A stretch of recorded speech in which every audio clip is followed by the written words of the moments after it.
Like we are at the 3 o'clock hour, so I am going to go ahead and get us started.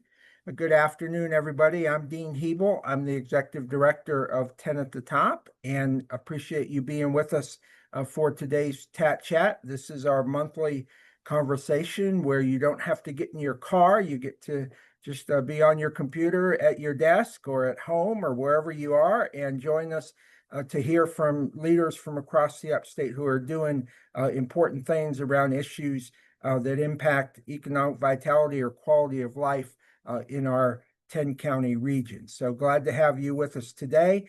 Please feel free, especially if you are new to us, to put your name and your company in the chat. And if there's anybody you happen to see that you want to make sure you connect with, while we're virtual, we still have the tools and capability to make connections throughout this our chat. So please feel free to do that. I'm going to start a little differently today. Very happy to be able to introduce our new intern.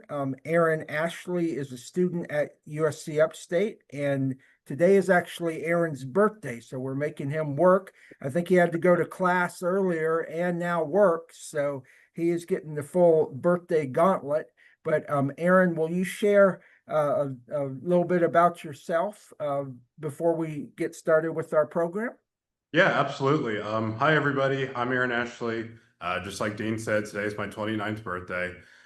So I grew up here in Greenville, South Carolina. I've been living here for about 22 years now, and I've seen firsthand just how our area has changed over the past 20 odd years. And I think that we're really fortunate to be able to live in this area. When I first started my education, I actually went to trade school for motorsports technology. So think about NASCAR and race cars, diesel and heavy equipment, which is like semi trucks and auto body repair. Now I'm studying mass media and public relations at USC Upstate, and I'm really looking forward to getting to meet all of you and learn even more about the area that I call home. Great. Well, thank you, Aaron, and happy birthday. I hope you get to have a good dinner tonight Oh, yeah. and celebrate. It's almost Friday, so we're getting close to the weekend. Yeah. So I'm going to give a real quick update on some of the things we have going on with 10 at the Top. First, um, you know, we always measure our work. One way we measure it is through regional engagements and participations. So far this year, we've had 47 regional events or engagements with about 1,350 participants, and the next month or so promises to be very busy with a lot more. Just a reminder to everyone, one of the things we have been doing now for about 12 years is the Hughes Investments Elevate Upstate Vibrancy Grants, which have been about 40 of them across the 10 counties of the upstate over the last decade plus. Some are public art, some are events, some are other types of vibrancy initiatives within our communities. And the deadline for this year's applications is tomorrow, September 12th. So if you are working on your application, you're in good shape. You still have till tomorrow. If you are interested in this grant and didn't know about it, it might be too late for this year, but please put it on your radar for the future. Next Wednesday, September 17th, we will be rolling out in partnership with the South Carolina Office of Rural Health and the South Carolina Department of Public Health, an effort that we've been working on for more than 2 years and have over 100 partner organizations from across the region. It's called Resilient Upstate, and it is resources for behavioral health, mental health, in the workplace, at home, just in general, the professional pipeline for careers in the field. And it is a lot of work that a lot of people have done, and we're really excited to finally be able to roll that out. Justine is putting information about the event in the chat. It will be starting at 9:30 at the Gibbs Cancer Center. So if you have not registered and are interested, we'd love to have you join us. And I believe she's also going to put the link directly to the resource page on our website. So they're live and they're ready. We're just publicly rolling them out next week, but please go and check it out and look at some of the resources that are available. Another event we have coming up in a month or so at VCOM in Spartanburg on October 17th will be our monthly Upstate Connect. That's a Friday morning 9 to 10:15 event, and it's going to be focused on the North Side and the role of education and VCOM in developing what is one of the premier rejuvenation environments and neighborhoods in the country. So if you have not are not familiar with VCOM or with the Northside Initiative, drive over to Spartanburg with us on October 17th and check that out. And Justine is putting that in the chat as well. We are very fortunate as an organization to have a lot of great funding partners. You can see our leadership level partners with their logos on the slide that Justine has here. We want to thank all of our partners. We have about 115 funding partners, and their support allows us to do a lot of the work like the Resilient Upstate and the homelessness stuff you're going to hear about in a minute without having to have every organization that participates pay a membership fee or anything to be involved. We want all the right people at the table, and we don't want funding to be a barrier to getting the right people in the room. So our funding partners allow us to do that. So we thank all of them. If your organization is not a funding partner and you're interested, please let me know, and we would love to get you involved and add you to this list. You can also sign up for our newsletter that we do every other week. The next one will be coming out next Tuesday. It has information about what we're doing as an organization, but also community information. And if you have something you want to share in the newsletter, please reach out to us and we'll be happy to include those in the future. So with that, I'm going to get to our topic for the day, homelessness in the upstate. This is really, in some ways, a preview to the Homelessness and Housing Forum coming up on October 22nd, and you will see a link, I believe, in the chat to that from Justine. But we started this event last year in partnership with the Upstate Continuum of Care, and it was designed to be a chance for folks within the homelessness and housing sectors to connect and engage and share what's going on in that space with elected leaders, with business leaders, with community leaders. And we had a great session last year with a little over 100 people there. And this year we're having the event again.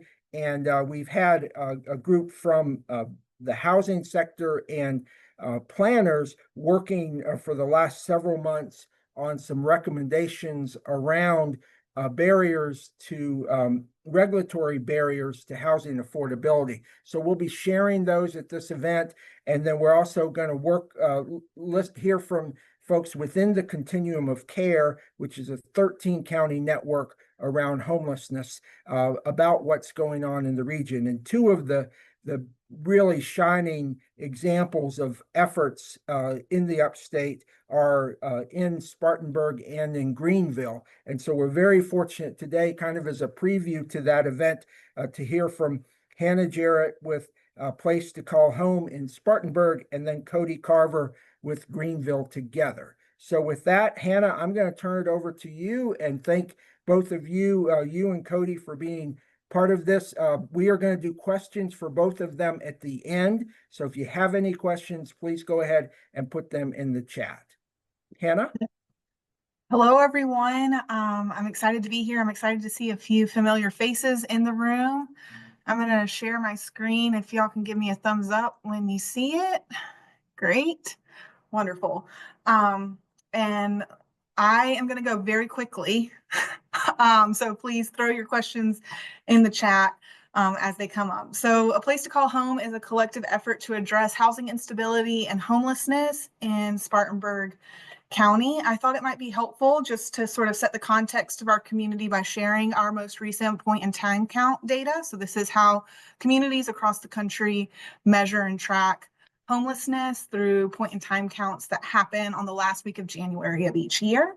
So on January 24th, 2025, we counted 288 individuals living on the streets or in shelter in Spartanburg. This was primarily in the city of Spartanburg, but is considered the county of Spartanburg number. We also looked at the housing inventory on that night. So on January 24th, 2025, what was the housing or the shelter bed availability at that time? So we actually had capacity for 321 emergency shelter beds. That's because it was a particularly cold night. So we had multiple cold weather shelters open that evening because of the temperatures dropping below 40 degrees on that evening. But when we think about sustainable housing, that looks a lot different. So we consider sustainable housing transitional housing, which people can stay in for up to 24 months. On average, people are in transitional housing from 6 to 18 months, is what we find.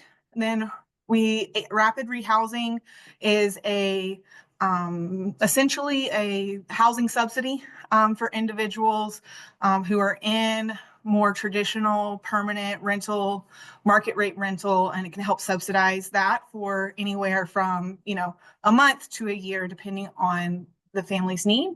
And then PSH is permanent supportive housing. So that is what it sounds like, permanent supportive housing for people usually with some type of disability, particularly a mental health related disability. So as you can see, there's not as many beds and units available for these longer term housing in Spartanburg. So this means that for the 288 plus homeless individuals in Spartanburg County, there were only 63 sustainable housing beds, housing beds that they would be able to stay in longer than one night or longer than 90 days. That's leaving more than 200 people without long-term shelter or housing. So that's what this looks like if we were to turn them into red being the sustainable housing, blue, people who are left over there's not enough capacity within that.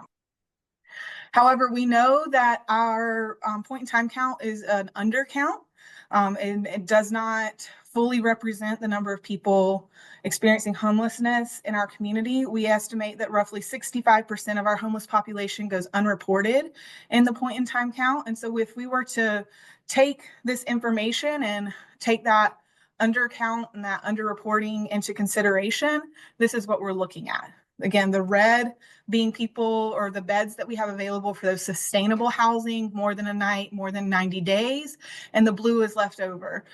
So we have a tremendous gap in our system in Spartanburg County for providing a variety of housing and shelter opportunities, particularly ones that are more sustainable and longer term.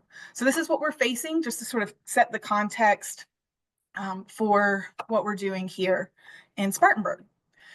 So A Place to Call Home is led by 7 institutional leaders, City of Spartanburg, Faith Initiative to End Child Poverty, One Spartanburg, Inc., which is our local chamber, Spartanburg County, Spartanburg Housing, Spartanburg Regional Hospital System, and United Way of the Piedmont.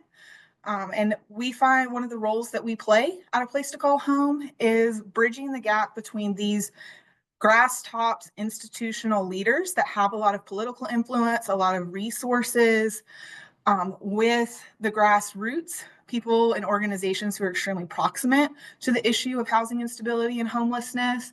And A Place to Call Home can act as a bridge. We know that the grassroots often have really deep understanding of the issues. They often know what the strategies and the solutions are, but they don't have the resources to necessarily execute on those strategies and those strategies. So we act as a bridge by making sure that the resources that we have in our community are aligned with the needs and the strategies that have been identified. And that's a really important role that we play. We have a team of 8 who range from kind of being more in the systems policy type space to operating some of our programs, which I'll kind of give you a taste of some of our programs in just a minute. Our vision is a Spartanburg County where homelessness is recognized as a solvable problem and where everyone has a safe, secure place to call home. And we achieve that by working in partnership. We firmly believe that for an issue as complex as homelessness, we can't tackle it alone. And so we invite community partners who either are passionate, they have a stake in this work, they have a mission related to housing instability and homelessness. If they want to come alongside us to achieve our mission and also share some of our philosophies, that we want as many people rowing in our boat as possible. So these are some of the things that we believe as an organization and that our partners also buy into. Again, that complexity, that focus on housing, the continuum of support, the long and short-term solutions, and being inclusive and collaborative are foundational to anything that we do. So we operate on a prevent, serve, house continuum.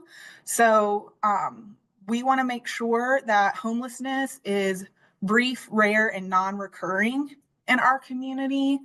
And in order to achieve that, we feel like we first and foremost need to prevent homelessness from happening in the first place by keeping people housed and removing barriers to employment, serving those who are experiencing homelessness by making sure that we have those crisis emergency assistance and interventions in place, and knowing that there is a portion of our homeless population that does struggle with substance use disorder and mental health disorders that make it even harder to navigate and exit their situation. So making sure that we have specific supports for that population. And then housing, making sure that we have diverse housing options across that shelter to home ownership spectrum, and that those options are affordable, particularly for people of lower incomes. So we are working in this prevent, serve, house continuum on a multitude of levels. You know, there's the policy, advocacy, systems level, and then there's also the individual level of people currently experiencing homelessness right now. That can sometimes be a hard balance to strike, but we know that we have to be comprehensive in our approach to have the change that we want to see in our community. So I'm now going to give just a few examples. I'm not going to share all the nitty-gritty details of this, but just to give you a taste of some of the work that we've been doing here at A Place to Call Home to achieve our vision and to focus on that prevent, serve, house continuum. Like I said, we do have a focus on employment. So these are a couple of our employment related efforts. The one that I'll highlight for this conversation is Litter Heroes. It is a workforce development program for people experiencing homelessness. So these are individuals living on the street or in shelter. We provide them with 90 days paid employment on a litter crew. During that 90 days, they have case management, life skills, and then we also do an IDA match savings program. For every dollar that they save, we match it 1-to-1 up to $300. So most people finish the program with a full-time job with benefits, housing, and at least $600 in savings. That seems like a lot to accomplish in 90 days, but this program, we've done it for several years. I think the first cohort that we had was maybe in 2020, 2021, and we usually have at least 2 cohorts a year, sometimes more than that. And we've seen a lot of success because it's a very comprehensive program addressing a multitude of challenges, but its foundation is in the employment piece, which is such a common barrier. Many of the individuals who are in this program, they haven't worked recently, or, they have a lot of barriers to employment, maybe related to a criminal background or a medical related issue. And so this is a great way to reintroduce themselves back into the workforce so that they leave with something recent on their resume, somebody who can give them a recommendation, those things, those social supports that can be really important when getting a job. We found that it's been very successful in the 90-day period. Underserved, I want to highlight all of these, but there's just not enough time to do it. But I'll mention situation table just because it's maybe something that's a little bit more unfamiliar and it's newer for our community. So a situation table is a model out of Canada that has trickled down into the United States and is in about 40 communities now. But it is a rapid response cross-agency intervention group that meets to reduce the imminent risk of harm for individuals, regardless of their housing status. So this can be related to housed or unhoused individuals, but for people who are at imminent risk of harm, making sure that they have a very quick, rapid, and comprehensive intervention to prevent that harm from occurring. So what this could look like is a police officer bringing a situation to a table that includes someone from the education system, DSS, the hospital, mental health, nonprofit organizations to say, there's this person that I encountered the other day living in their car at Walmart, and they're fleeing domestic violence and they don't have any money or any gas in their car. So they're essentially stranded there. They're in a very vulnerable situations. What can we do as a community to quickly respond in that situation to prevent any harm from happening to this person? So we had 70 people trained to participate in the situation table in Spartanburg. We'll actually have our first table on Thursday. If this is of interest to you, it's a very fascinating process and you have to kind of see it to understand it. So you're always welcome to be a guest at one of our tables. We would just need you to sign an NDA. And then you can be a guest and you can see it in action and how it can make a really quick impact in people's lives. So just reach out to me if you want to learn more or sit in on one of those, and they happen weekly. The other thing is our homeless engagement and response team, which is our street outreach team that we are able to connect with people on the street with Monday through Friday. It's on an on-call basis. So we have a team that can go out and respond to situations, whether it's someone living in their car or under a bridge or on a park bench downtown. We have 2 full-time folks who can go out and respond to those situations.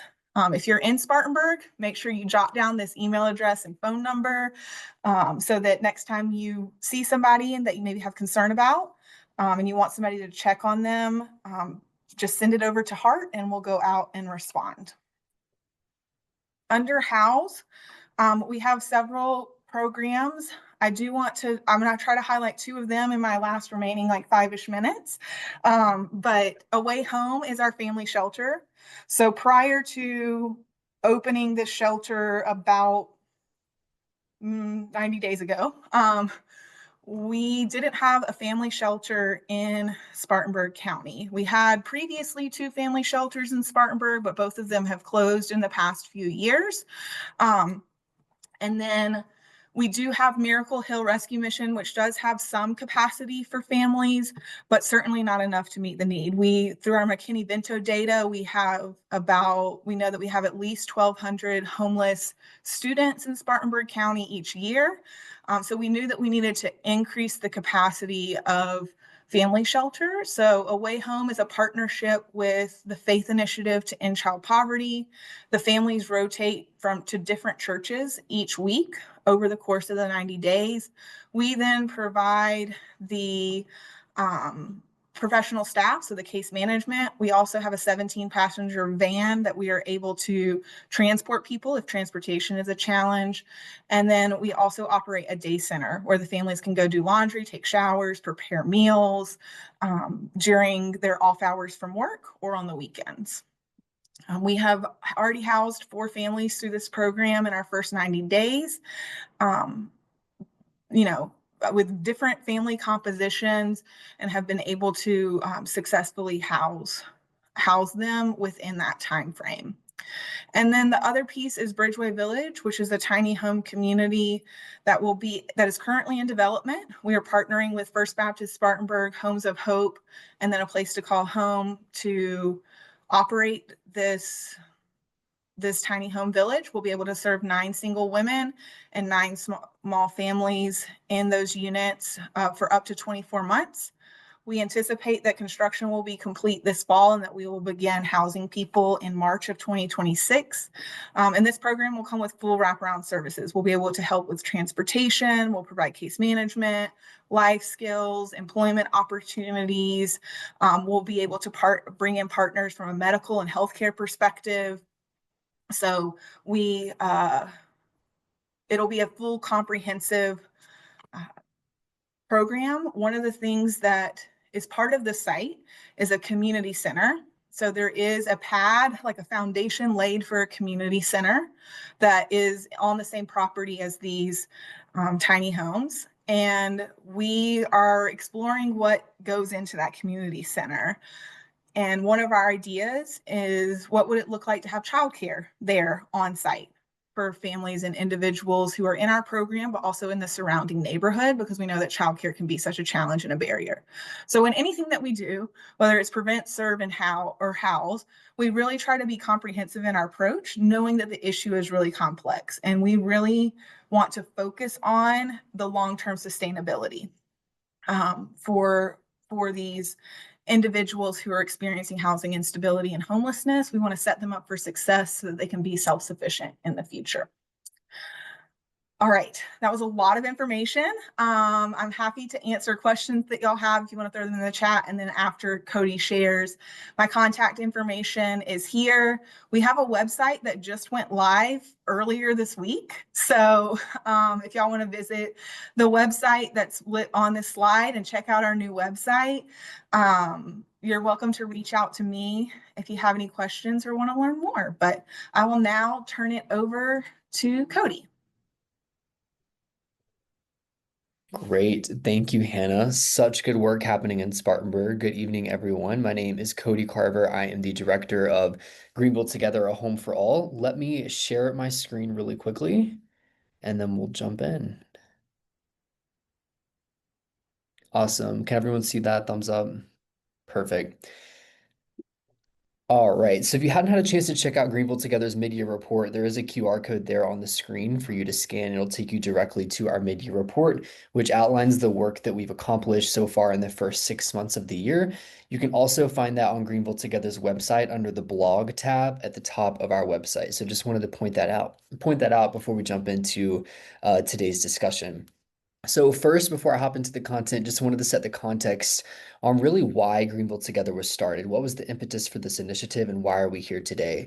Greenville Together was really born out of a recognition that our current way of operating, our current way of responding to homelessness simply wasn't meeting the need of our community. We needed to do better, and the status quo wasn't meeting that need. So Greenville Together was born from a collective impact model, bringing together a community-wide task force on homelessness of over 41 members this time last year. So we're actually celebrating a year in August of convening a community-wide task force on homelessness to analyze our current response system, look at the gaps, and really dream big about how we can move forward in closing those gaps in innovative responses and solutions to homelessness. So we partnered with some national consultants, Barb Poppy and Associates, who has done similar work like this in communities all across the nation to really partner with our community task force from August to December of last year to work towards two key deliverables.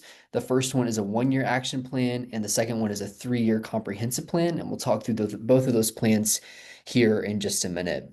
So that is kind of the high level backstory of how we got to where we are today and why Greenville Together was born, out of a need to move away from the status quo and really lean into bold, data-driven solutions that are grounded in the voices of those with lived experience. So let's talk a little bit about who Greenville Together is. Our vision is that Greenville Together will functionally end homelessness through a comprehensive community response to ensure that homelessness is prevented wherever possible, and if it can't be prevented, it's rare, brief, and non-recurring. When we talk about functionally ending homelessness, always love to just put a pin in that, as there is some stereotypes and misconceptions around reaching or achieving functional zero. Some people perceive that as homeless eradication, right? You will never see another person experiencing homelessness in our community again. But functionally ending homelessness just means that when somebody does fall into the cycle of homelessness, we have a response system in place that is strong enough to, number one, identify them, but then number two, quickly and efficiently connect them with resources to help stabilize them and ultimately work towards permanent housing. So this work is supported by United Backbone Partnership. United Way of Greenville County serves as our fiscal sponsor and lead backbone. United Housing Connections leads all aspects of data for the initiative, and we have a data evaluation and impact manager that is dedicated to the work of Greenville Together, housed at United Housing Connections. United Ministries leads our Lived Experience Council, and we have a Lived Experience Council coordinator that is on staff at United Ministries. And then finally, Triune Mercy Center leads our primary strategy, which is what we call the housing surge. And the goal of that housing surge is to rehouse 80 unsheltered households by the end of this year.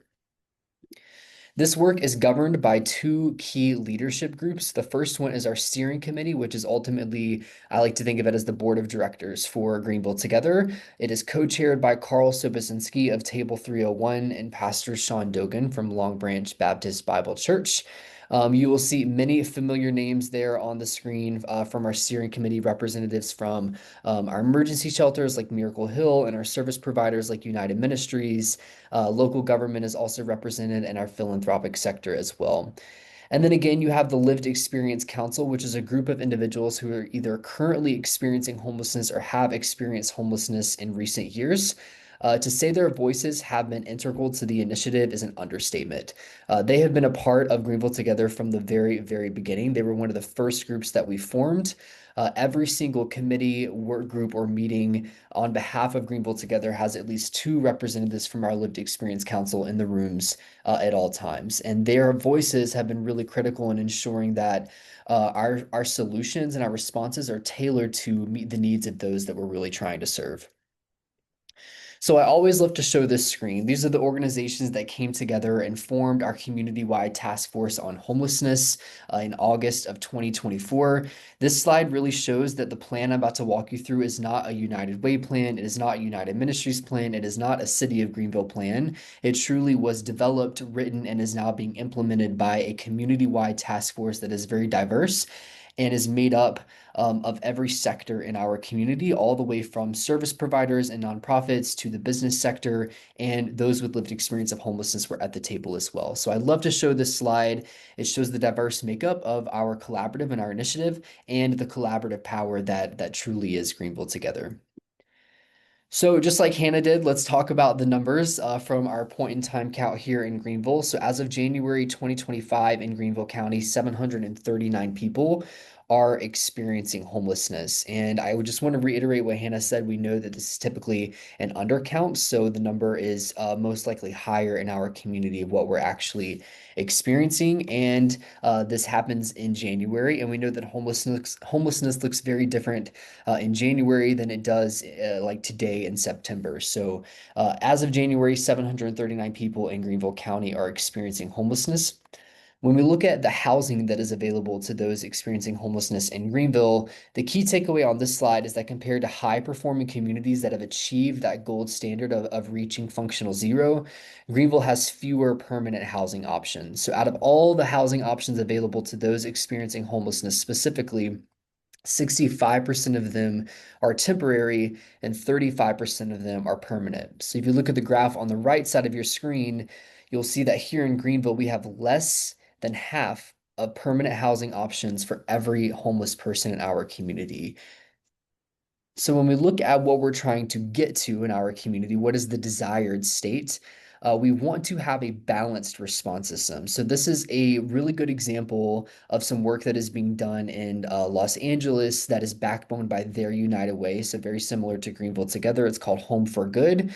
It shows the difference between an unbalanced response system and a balanced response system. So based off the data that I just showed you for Greenville, we are definitely operating on the unbalanced side of the response system. We have a very high stock of temporary housing options and a very low stock of permanent housing options. So what that means in practicality is that we have folks in our emergency shelters that have been there for 3 to 5 years and they're stuck because there is no exit for them into any sort of permanent setting.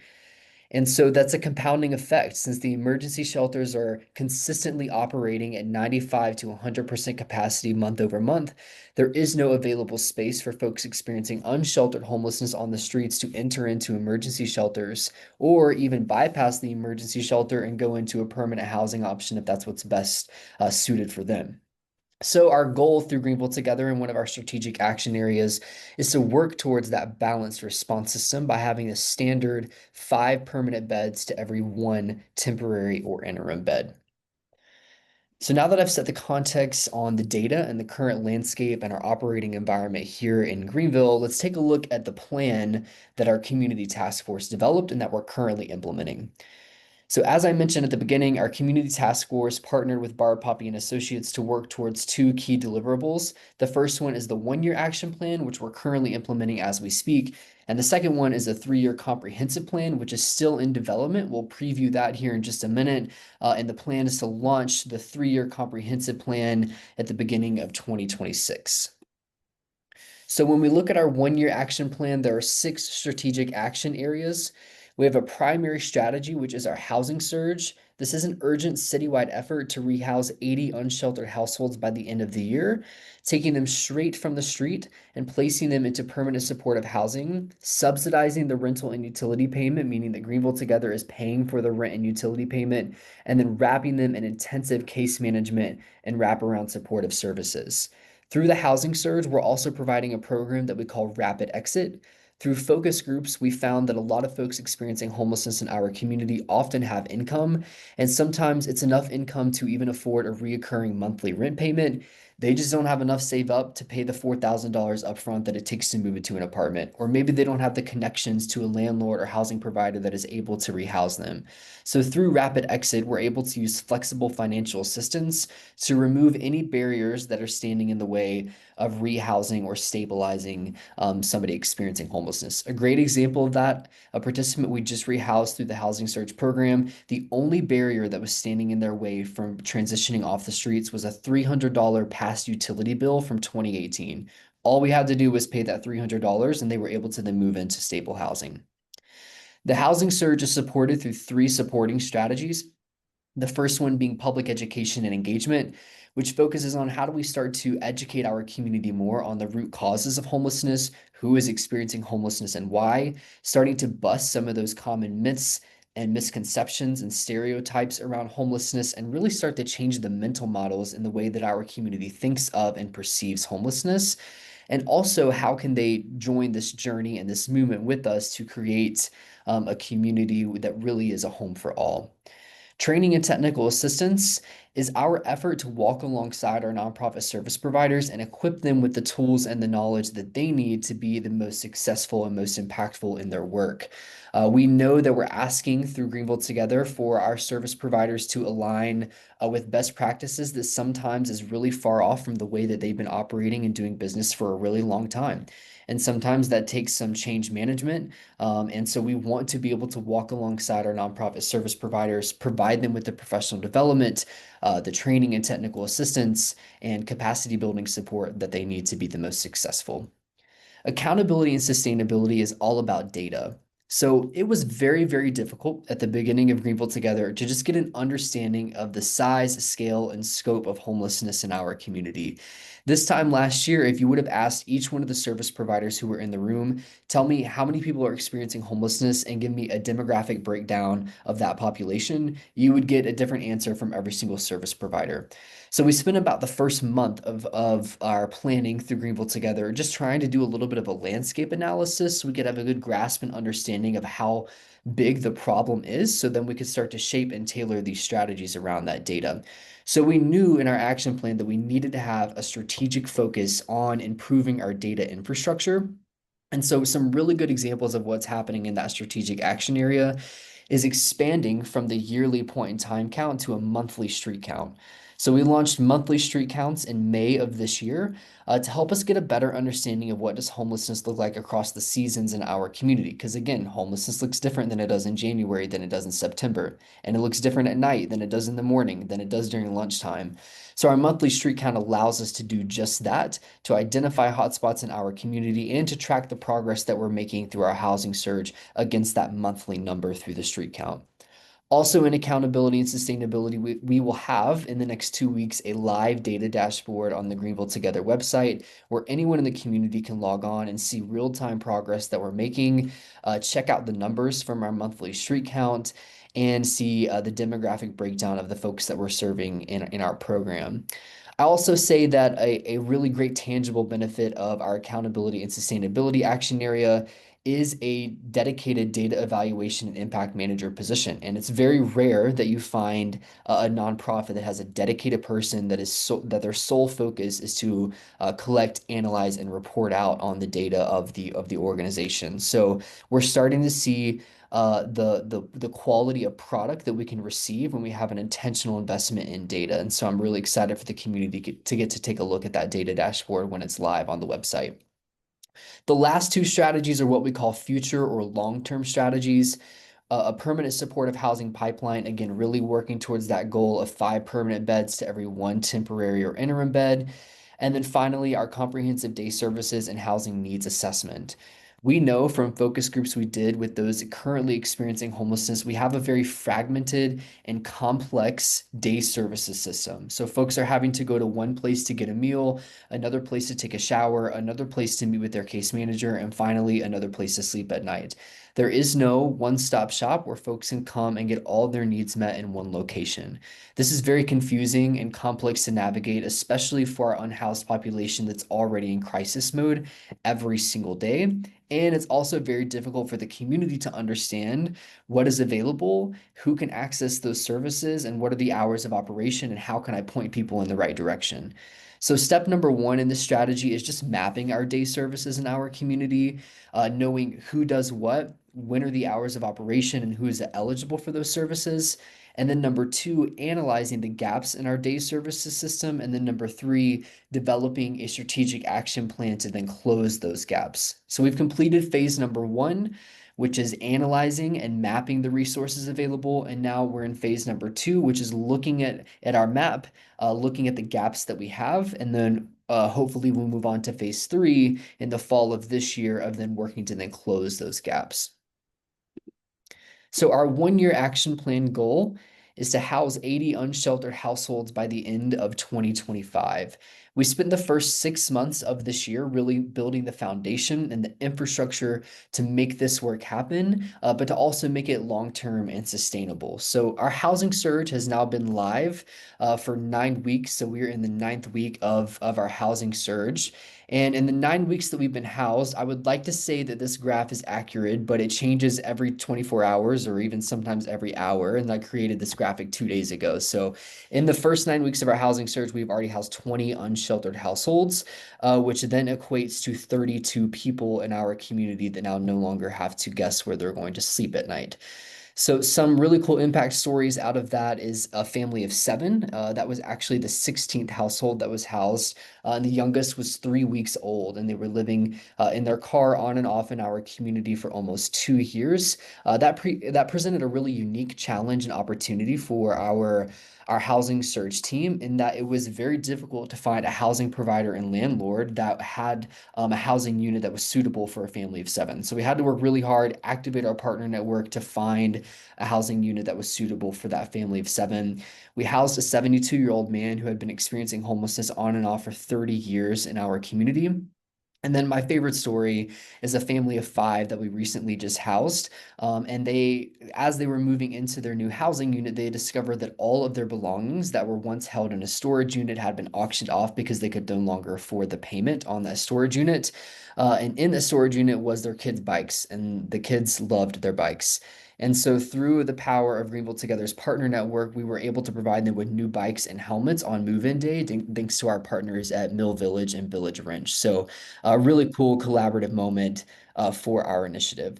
Again, going back to our strategic investment in data, some of the really cool metrics that we're able to track through this work is we're able to move from referral to intake in 4 days or less, and from intake to house in 8 days or less, which is truly an unprecedented timeline that our community has never seen before.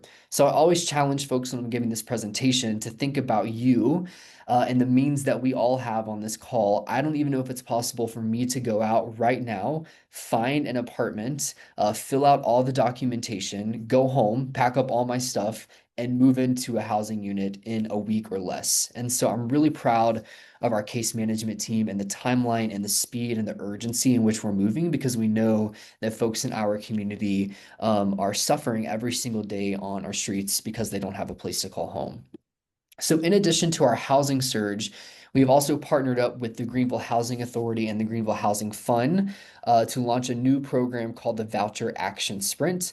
The Housing Authority had 45 housing choice vouchers that they needed to use before October 1st. And they came to me on August 1st and said, can Greenville Together use these vouchers in 2 months? I said, we're going to make it happen because this is an incredible resource that we cannot pass up. So we worked directly with our shelter providers, since we have our housing surge that is focused on the unsheltered population. So we worked with our shelter providers directly for the voucher action sprint to identify participants that are in our emergency shelters that could benefit from having a housing choice voucher, which, for those that aren't familiar, allows the participant to pay no more than 30% of their income towards rental and utility payment, and the voucher would subsidize the additional 70%. So it's a really good opportunity for folks to transition out of the emergency shelters who maybe be working and don't need intensive wraparound and case management support, since that doesn't come with the voucher. So we are working to house an additional 45 households through the voucher action sprint before October 1st.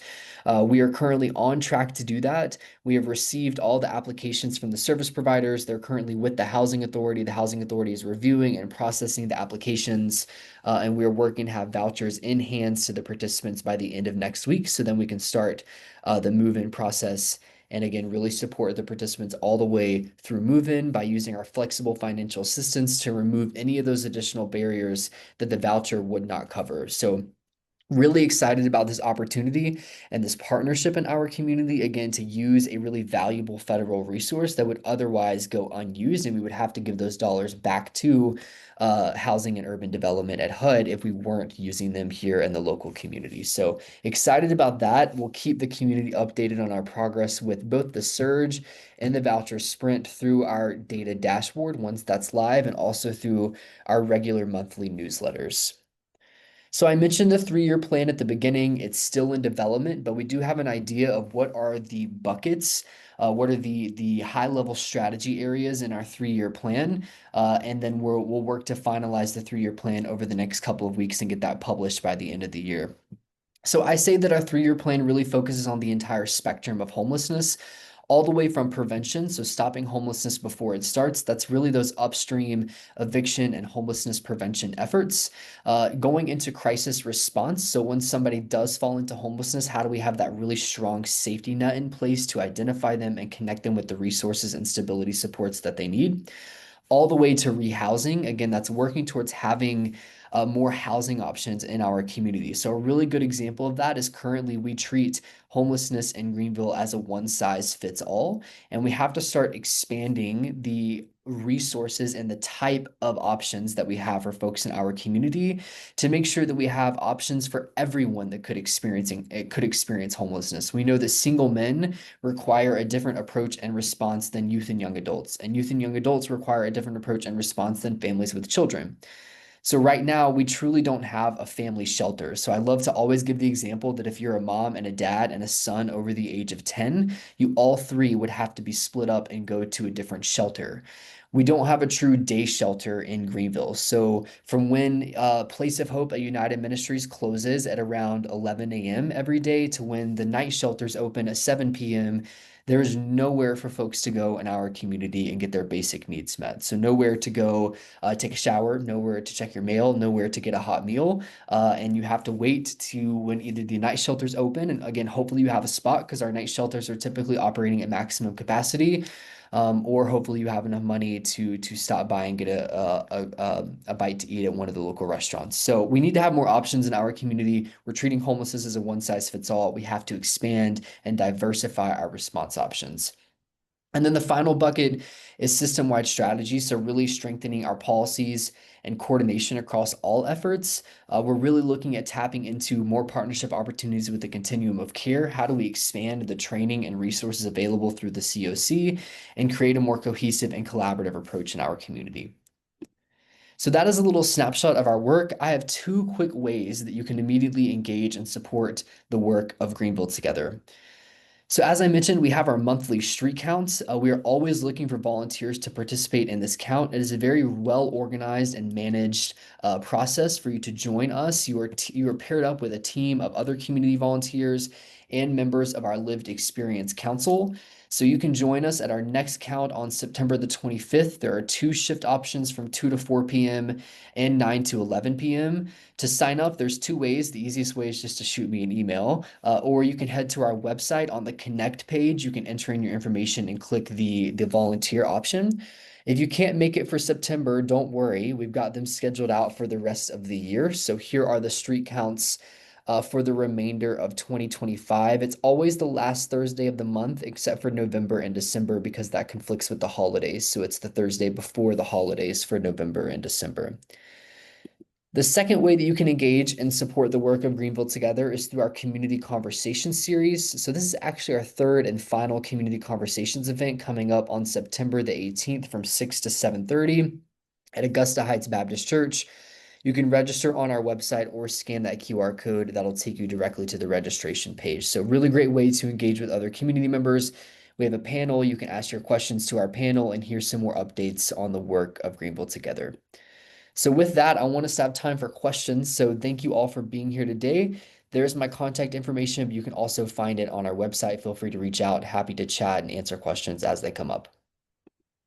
Great. Well, thank you, Cody and Hannah, both of you. Very thorough, a lot going on very clearly. And it's interesting, as both indicated, that while the beginnings of the work and effort and other things that have been going on for a while, both of these initiatives are a year or less than a year old, and obviously have a lot of work that they have done in a very short period of time. So I applaud both of you and your teams and all of the partners. I think it really speaks to the ability to get a lot of people moving in the same direction very quickly around an issue that we all see as being important part of the community. So congratulations to you both in your work. We have a few minutes, and there are a couple questions. Hannah, thank you for answering one already. Both of you, Cody especially, talked a little bit about kind of where people can help. Matt Miller, who is a civil engineer, asked if there are things specifically in that realm where there can be support. I'm not going to necessarily ask you guys to answer that question, but if you want to connect with Matt and maybe put it in the chat, that would be great. We also had a question about family shelters. You both have talked about that. That seems to be obviously something on the docket, but more of a challenge, especially here in Greenville at this point. I want to spend a couple minutes asking you about the question related to the aging population, because I think that is a very important understanding. What are you seeing in your data? And Hannah, maybe we'll start with you and then go to Cody in terms of the age of your folks who are in homelessness, and is the fact that there are a good number of seniors here in the upstate, is that playing into the homelessness? And if so, what are the solutions there? Yeah. So the fastest growing demographic within our homeless population for Spartanburg, but I think if I remember correctly, this is true for the nation as well, are men aged 55 to 65. So we are seeing the biggest increase in that demographic in our community, which is concerning because, right, it's that our homeless population is getting older. So, that's something that we think about a lot of, when we're the question about family shelter, there are specific best practices and ways to operate family shelter. I think there's also the question of what does it look like to provide shelter and housing opportunities and programs for an aging population. And because this is a new trend that we're seeing across our communities and our country, I don't know if there's a ton of people who've fully figured that out yet, but it's something that we're learning because that we anticipate that trend will continue. So I think that's a great question and a great thing for all of us to consider as we're developing programs and solutions and strategies, is to really take into account that population, knowing that they have maybe limitations on their income that other younger folks might not. And so those opportunities in terms of permanent housing might look slightly different because there's not going to be the opportunity necessarily to increase income in those situations. Right, for working and things of that Mhm. nature. Cody, what are you seeing in Greenville? Yeah, so I mentioned our monthly street counts. So we've been able to get some clear information and data collection on the age of those experiencing homelessness. And what we're seeing is the age range of 50 to 65 is the highest population in our community that is experiencing homelessness. And then Black males within that age range is also the predominant demographic for those experiencing homelessness in Greenville. So like Hannah said, it's a national trend. And so I think communities are still figuring out really how to address aging population that is experiencing homelessness. And I'm quoting one of our shelter providers right now in a meeting we had last week. They are also among some of the hardest to house. It's just very difficult to find housing for them that fits their needs. And so right now, with the shortage of housing that we already have, we definitely don't have housing at the level that it needs to be to fit the needs of those that are aging in our community. So it's definitely alarming and definitely something to keep our eye on and to really make sure it's at the forefront and doesn't slip our radars. And Darren Thomas from Prisma makes a good point about not only the need, the importance because of the housing piece, but also because of the health.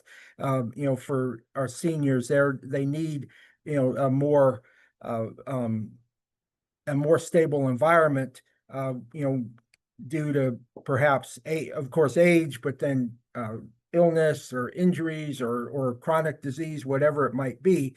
And so has there been involvement with like emergency rooms, and is that any of that a piece as it relates especially to the seniors? Because I know anecdotally, a lot of people, especially older folks, get their health care in an emergency room. And is there a relationship, so if someone is homeless who goes to the emergency room, that you're connecting to them?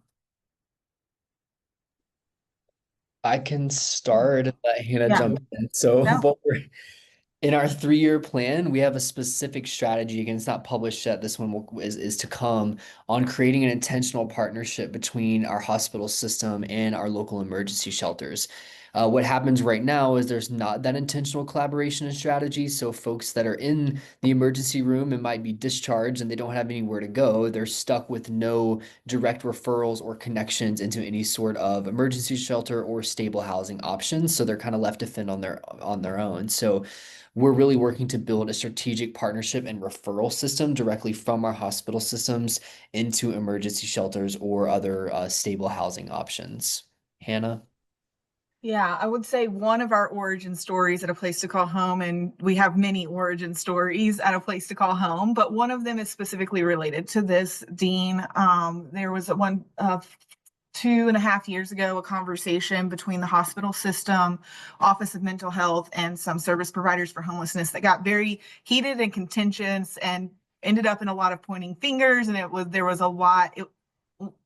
it was not productive at all. And in fact, could have potentially significantly damaged some relationships in our community, because there was a lot of like, well, why isn't the hospital doing this? And why aren't you doing that? And, there was a lot of that type of contention happening, because we do all share this population, right?